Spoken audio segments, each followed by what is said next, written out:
Bueno, ¿qué? ¿Ya te has visto la parte 1? ¿Ya tienes los azulejos? Pues vamos a ver cómo vamos a trabajar con ellos en obra. Esta es la parte 2 de un vídeo que ya hice sobre cómo escoger qué tipo de azulejo vas a poner en tu vivienda. Así que vamos con ella.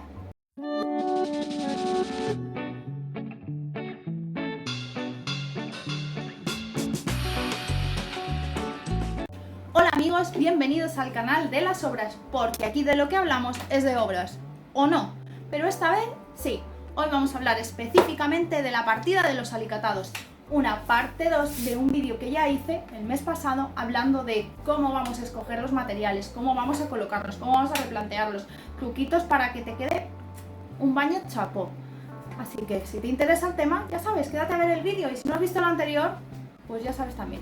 Bueno, pues por aquí tengo de nuevo a mi amiga la pizarra y con ella vamos a ver los 3 puntos fundamentales, a mi parecer, a la hora de colocar un azulejo. Esto es lo que te va a preguntar el alicatador y si no te lo pregunta va a hacer directamente lo más básico, pero vamos a ver qué opciones tienes.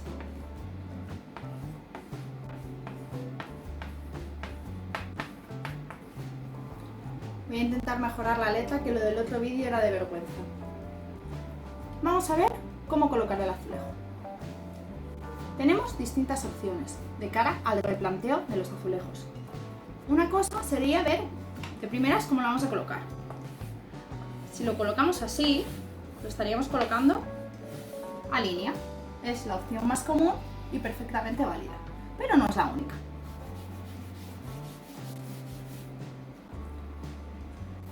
Esto con el azulejo de metro se hace mucho, que es colocarlo a contralínea, es decir, como una pared de ladrillo, y queda también muy bonito.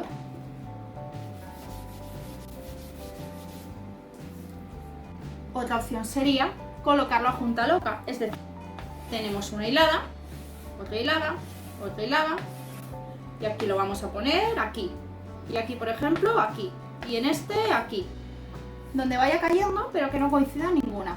Esto le va a dar un aspecto de cierta asimetría que va a hacer que un azulejo simplón se vea con un poco de gracia. Luego también lo podemos colocar a línea o con las otras opciones, pero en vertical. ¿Quién ha dicho que tienen que ir siempre en horizontal, aunque sea lo que solemos ver?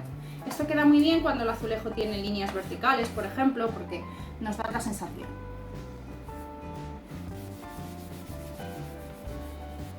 Y también en cuanto a la colocación, tenemos mucha costumbre de que cuando tenemos el baño, si esta es la pared de la ducha, ponemos esto de un material y esto de otro. Es muy habitual hoy en día ponerlo así, pero tenemos más opciones. Por ejemplo, queda muy bien colocar solo la pared donde está el lavabo, cuando tienes solo la pared del lavabo, con un material, o incluso enmarcar la zona del espejo. También otra opción que me gusta es, si tienes un azulejo, como pasaba antes, de que es un azulejo liso pero tiene distintos tonos, puedes combinar tonos y poner las distintas franjas, pues 2 de color claro, una de color oscuro, es una opción.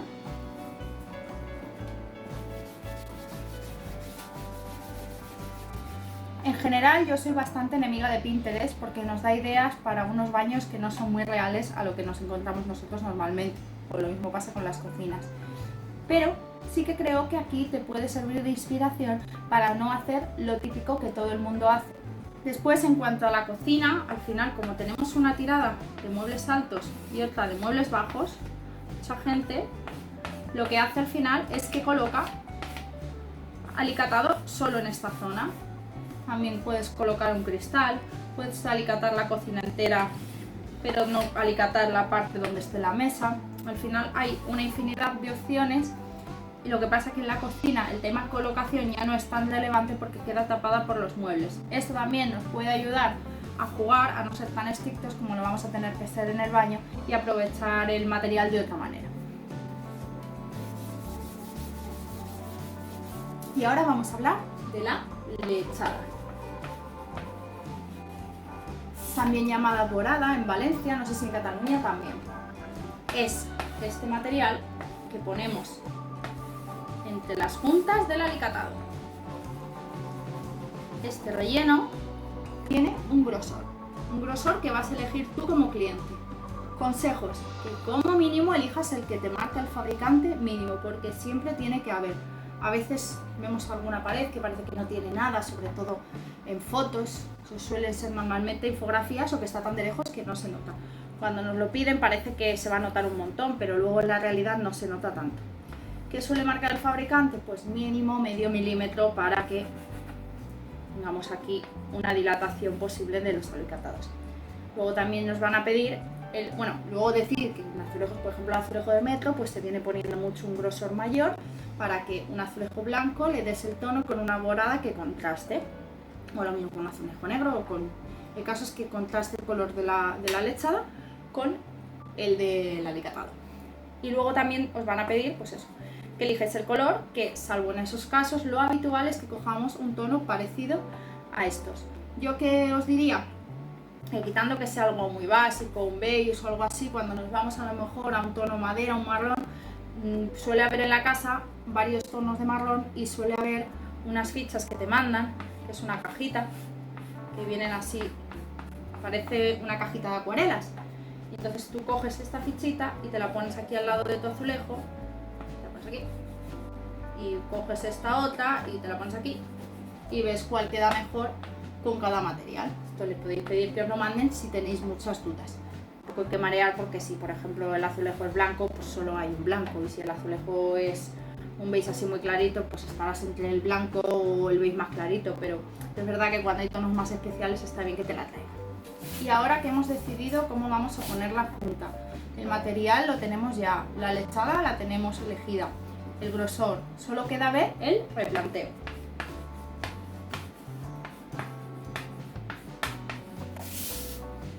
El tema del replanteo parece cosa menor, pero también hay que darle un poquito de vuelta. Vamos a empezar con elegir cómo vamos a poner el alicatado.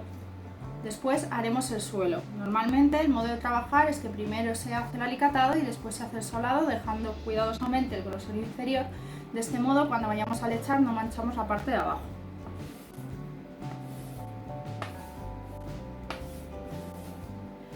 La pared del baño hay que empezarla por algún sitio. La podemos empezar por aquí o por aquí. Pongamos que esta es nuestra pared. Y como hablamos un poco en la parte 1, no siempre es factible que nos caiga azulejo entero.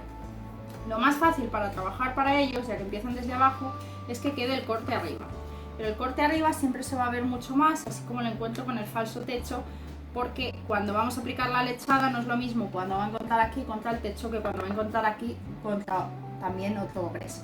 Entonces, lo suyo sería replantear de modo que sepamos cuántos nos van a quedar y que el corte quede abajo, porque se va a ver mucho menos. A mí es como me gusta hacerlo. Y ahora vamos con el replanteo de la pared. Este es un poco más peculiar porque depende mucho de cada baño y también de cada azulejo que hayamos elegido.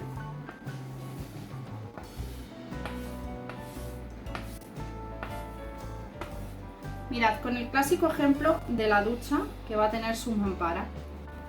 Una ducha normal, pues puede tener, a lo mejor que escojamos una placa de 80 para que cuando metes la placa se va a quedar un poco metida debajo del alicatado, y entonces para que nos quede una ducha de ancho 75, una cosa razonable. Entonces si ponemos que tenemos aquí 75, pero vamos a poner que tenemos un azulejo de 60 por 30, siempre nos va a quedar un corte. A mí este corte, a ver, podemos ponerlo, si fuera un azulejo más pequeño o una ducha más grande, ponerlo en el medio y que quede un poco de corte a cada lado y queda simétrico, pero esto aquí va a quedar bastante raro, un corte tan pequeño a cada lado. Entonces en estos casos a mí me gusta arrancar desde la pared y que el corte quede aquí, que se disimula con el perfil de la mampara. Y lo mismo haríamos con esta parte, arrancaríamos con entero y el corte quedaría ahí.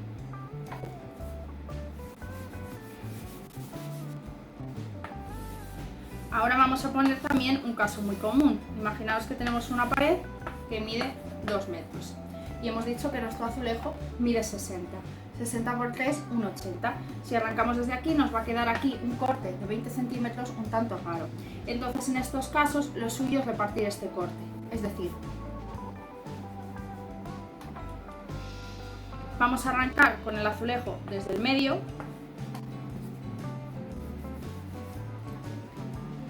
Vamos a calcular, voy a borrar esto del replanteo, que por cierto, he escrito replanto ahora que me doy cuenta. Aunque peor que el error del otro vídeo en el que calculé mal el porcentaje del azulejo, esto ya no puede ser. Vaya modo de explicarme. De verdad, disculpadme que cuando lo edité me dio mucha rabia. Vamos con ello. Si tenemos 60 centímetros, lo que estamos viendo que no nos vale con 3 azulejos, que sería un 80, nos van a faltar 20 centímetros, vamos a necesitar 4 azulejos para que lo hagamos visual. 4 azulejos. Si tenemos 0,60, tenemos 1,20, nos faltan 40 centímetros, nos faltan 80 centímetros para llegar. Muy bien, pues aquí ponemos un azulejo de 0,40, aquí otro de 0,40 y hemos completado la longitud, y entre estos azulejos no se va a ver tanta discrepancia como si ponemos todos de 60 y una tirita de 20.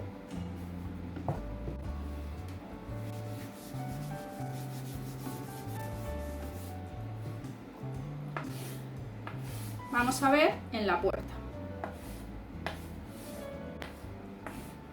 La puerta es un buen lugar donde jugar con los cortes. Arrancaríamos con entero aquí, porque vamos a poner que la hoja abate hacia este lado, y entonces esta parte se va a ver mucho menos. Nos ponemos aquí el entero, aquí como caiga, y aunque aquí nos quede una tira, no se va a ver prácticamente. Podemos hacer lo mismo que hemos hecho antes, según como quede esta tira, pero podemos jugar de esta manera ya que esta zona prácticamente no se va a ver.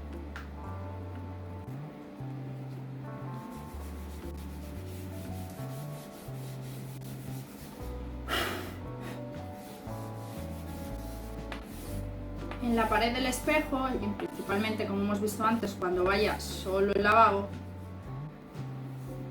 sí que es verdad que pensamos, hombre, queda muy bien que pongamos un azulejo en medio y entonces dos cortes.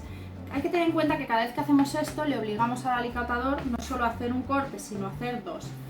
Y además, según el caso, puede ser que estemos aprovechando más material o que estemos perdiendo más material. Por ejemplo, si esta pared le ponemos que mide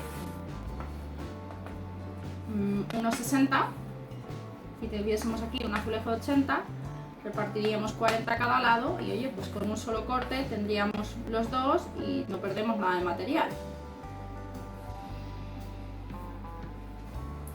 Pero si esta pared mide 1,20, aparte de que va a quedar una tira aquí muy pequeña a cada lado de 20 centímetros,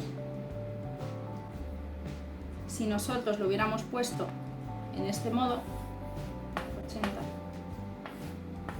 y aquí los 40 que faltan, estamos al final usando, podríamos estar usando el mismo material porque se utilizaría uno y dos azulejos y aquí se podrían utilizar los dos cortes de un azulejo, pero ya te arriesgas a que se rompa y al final acabar teniendo que utilizar 3 azulejos. ¿Y por qué digo que aquí no me importa tanto? Pues porque al final tened en cuenta que lo más habitual es que, hablando de paredes pequeñas, ¿vale? Le vas a plantar aquí un espejo que lo va a tapar todo, esta altura va a ser mínima, aquí vas a tener el toallero que lo va a tapar la toalla y al final, ¿qué se va a ver de esta pared? Esto y esto, no se va a ver ni el corte, a lo mejor aquí que te quedan 10, 20 centímetros. Por eso digo que esta pared también es una con la que jugar y aprovechar también el material. Esto si lo pensamos mucho, es verdad que bueno, cuando estoy viviendo y te hace ilusión te puedes tirar un rato y pensarlo mucho. El alicatador no tiene tiempo de estar pensando tanto tu vivienda. Pero por ejemplo en obra grande, cuando se repite mucho un baño, si tú haces 200 baños iguales, el pensar esto bien te puede hacer ahorrar mucho material. Bueno, y vamos con el suelo. Vamos a dibujar un baño estándar. Vamos a poner aquí la taza, la ducha, un mueble de baño. Todo muy esquemático, ya sabéis. A mí personalmente me gusta arrancar con pieza entera en lo que es la puerta. Queda bastante bien según arrancas ver la pieza entera de la puerta. Esto que te condiciona que probablemente tengas corte a este lado y a este lado. Pero el suelo no es una cosa que miremos demasiado y menos contra la pared. Entonces, si arrancamos así, cuando tú entras es donde probablemente tú veas más todas las piezas alineadas con tu entrada y luego, como os digo, entre lavabo, ducha y taza, donde queden los cortes no se ven demasiado. Pero también podemos jugar según cómo sea el baño, por ejemplo.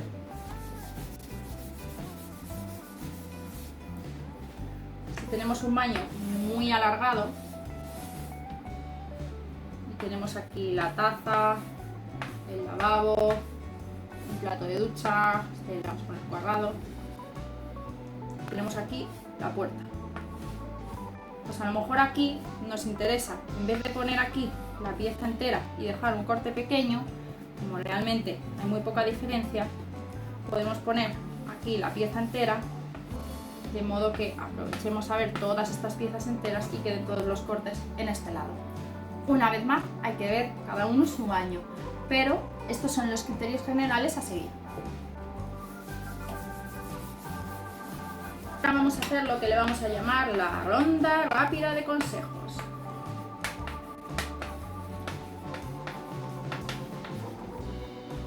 Un consejo que pensé que nunca tendría que dar, pero estoy empezando a ver que va a ser necesario, es que hay que poner guardavivos en las esquinas. Cuando tú vienes con una esquina con el alicatado, tú vienes con una pieza y aquí vienes con la otra. Aunque monte, tú al final vas a estar viendo el canto de esta pieza. Si tú no pones un guardavivos, se va a ver el canto, que puede no tener nada que ver con el tono de este azulejo y va a quedar muy mal. Lo más bonito de todo esto sería hacer un inglete. Es decir, que cortas las piezas en inglete y te queda preciosa la junta. Pero esto es bastante costoso de hacer y según con qué material tampoco es muy factible que quede bien. Por eso venden unas piezas que son los guardavivos, que los hay tanto en un tono semejante a tu azulejo o los puedes poner también en aluminio. Es una pieza que se pone y te abraza lo que es la esquina, te tapa el canto del que se ve y tú lo visualizas en ese material, con más o menor grosor según como te guste. Otro consejo que no me canso de dar es que no pongáis en la pared porcelánico, porque el baño es un sitio en el que le metemos muchos accesorios anclados a la pared. Entonces, si aún así, porque te ha gustado el modelo y solo era en porcelánico y era el modelo de tu vida y lo querías poner, pues en ese caso, cuando vayamos a poner cualquier accesorio, ya sea desde el toallero o el portapapel higiénico, lo que sea, los taladros nos va a costar mucho hacerlos, vamos a fundir nuestra típica taladradora de casa que no tiene mucha potencia. Entonces, en estos casos muchas veces llevan una máquina que echa agua para que no se caliente tanto y no se funda y no se parta el taladro, vamos, la broca, o con un taladro que tenga mucha potencia también se pueden hacer. Entonces, en estos casos, si lo habéis comprado, acordados de tenerlos a mano para que os los coloquen antes de que se vayan los albañiles y no puedas hacerlo luego tú en casa. Otro consejo recomendable, pero no importante, cuando os ponen el material rectificado, aunque habitualmente lo hace todo el mundo así, es que se utilicen las piezas de cuña que regulan que no tengamos ceja. Cuando tenemos un azulejo con biser, que es el azulejo que hace así, y aquí tendríamos la fachada, el que tú te descuadres un poco el plomo de este con este no se nota demasiado porque si tú pasas la mano esto está redondeado. Pero cuando tú tienes un azulejo que está rectificado, si tú te descuadras encima con las boradas tan mínimas que echamos, te descuadras, aquí vas a tener una ceja. Esto, aparte de que no queda bien, es peligroso según en qué zonas, como pasas la mano te puedes cortar. Entonces, el modo de ajustar lo máximo posible es con las cuñas o un alicatador mañoso. Pero bueno, no está de más pasar la mano y comprobar antes de que terminen. Lo podéis hacer incluso antes de que vayan a echar la lechada, si es una cosa muy exagerada, para poderles avisar y si algo está mal, cambiarlo. También os digo que también he tenido clientes que se piensan que esto es como pintar una pared. No deja de haber un mínimo de fallo. La idea es que no tenga un escalón que te puedas hacer daño, pero siempre puede irse medio milímetro arriba o abajo porque no deja de hacerlo un humano en una casa, no es una fábrica y no es un robot. Y el último consejo de cara a los alicatados es cuando vamos a ver dónde vamos a colocar los distintos mecanismos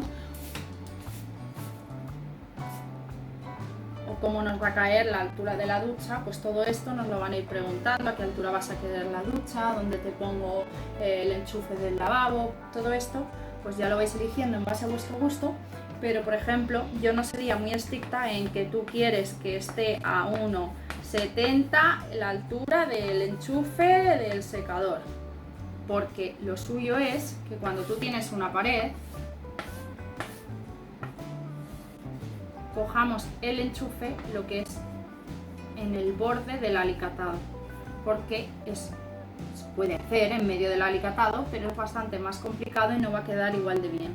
Entonces, si esta altura es de 1,60, pues tampoco nos pongamos tiquismiquis, lo ponemos aquí o en el de arriba y perfecto.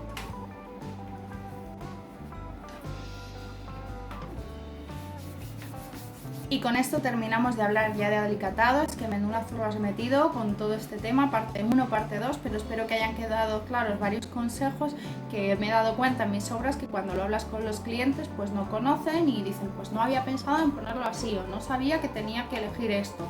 Entonces he querido hacer este recopilatorio y al que le pueda servir me alegro mucho. Ya sabéis que mi contenido es todo en torno a la construcción y que tenéis un montón de vídeos hablando de este tema. También tengo mi Instagram y mi TikTok, que os lo dejo al final, donde sigo hablando de este tema de obras y de todo lo que vaya ligado a ellas. Y si te gusta y no te quieres perder ningún vídeo, pues ya sabes, suscríbete, que aquí vamos a estar subiendo vídeo mensualmente para tenerte al día de todos estos temas. Oye, y abierta totalmente a cualquier proposición en comentarios de algo que queréis que hable. Y nada más por hoy, solo deciros que adiós. Nos vemos en la obra o en el siguiente vídeo.